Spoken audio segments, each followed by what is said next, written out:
স্বাধীনতা দিবস উপলক্ষে বিভিন্ন স্কুল এবং অঙ্গনওয়াড়ি কেন্দ্রে গিয়ে শিশুদের হাতে জাতীয় পতাকা তুলে দেওয়া হচ্ছে। প্রধানমন্ত্রীর আহ্বানে হর ঘর তিরঙ্গা কর্মসূচির অঙ্গ হিসেবে এই কর্মসূচি সংগঠিত করছে ত্রিপুরা শিশু সুরক্ষা কমিশন। তার চেয়ারম্যান জয়ন্তী দেববর্মা বলেন, দেশপ্রেম সম্পর্কে শিশুদের ছোটবেলা থেকেই বোঝানোর চেষ্টা করা হচ্ছে, তারাও যাতে ভবিষ্যতে দেশের সেবা করে। আমরা শুনবো ঠিক কি জানা যাচ্ছে এ ব্যাপারে।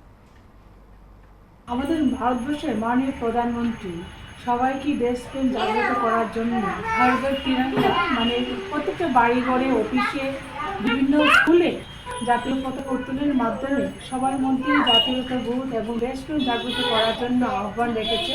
সেই আহ্বান উপলক্ষে আজকে আমরা কমিশনের পক্ষ থেকে অর্থাৎ ত্রিপুরা রাজ্য শিশু অধিকার সুরক্ষা কমিশনের পক্ষ থেকে বিভিন্ন অঙ্গনওয়াড়ি সেন্টার এবং বিভিন্ন স্কুলে হর ঘর তিরঙ্গা উপলক্ষে আমরা বিভিন্ন জায়গাতে জাতীয় পতাকা বিতরণ এবং সেই সঙ্গে বিভিন্ন জায়গাতে আমরা বিভিন্ন ছোট ছোট শিশুদেরকে নিয়ে আমরা এই হর ঘর তিরঙ্গা দিবসটি পালন করছি এবং বিভিন্ন জায়গাতে আমরা আমাদের কমিশনের তরফ থেকে তাদেরকে দুধ, বিস্কিট, বিভিন্ন খাবার আমরা বিতরণ করছি এবং এর সঙ্গেই বিভিন্ন জায়গাতে আমরা অঙ্গনওয়াড়ি সেন্টার ভিজিটের সঙ্গে সঙ্গে স্কুলে এই প্রোগ্রাম করছি।